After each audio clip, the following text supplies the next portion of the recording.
Біз тамақтанған кезде асқазанымызда нақты не болады? Біз тамақты бірінші тістеп алғаннан бастап ми асқазанға импульстар жібереді.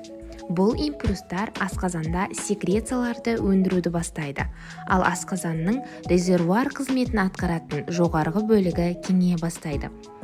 Асқазанға тамақ асқазанға кіреберістегі кардио деп аталатын бөлігі арқылы түседі.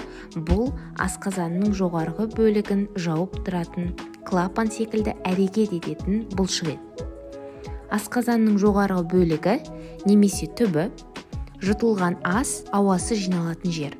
Осы жерде асқазанның көлемі бейімделеді. Яғни осы жерде асқазанның көлемі ас көлеміне бейімделе бастайды. Асқазан түбі өте бейімделгіш құрылым. Асқазанға тағам неғұрлым көп түссе, соғұрлым ол кеңейеді. Асқазанның денесі деп аталатын бөлігі ортаңғы бөлігінде шайналған тағамның массасымен араласатын асқазан сөлін түзеді.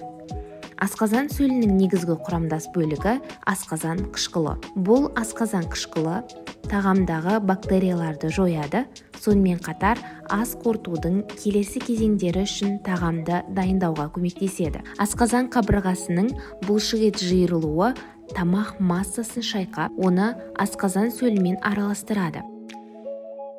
Белгілі бір уақыттан кейін асқазандағы ас жеткілікті түрде араласады және аз мөлшерде пилорис бөлігі арқылы ішекке енеді.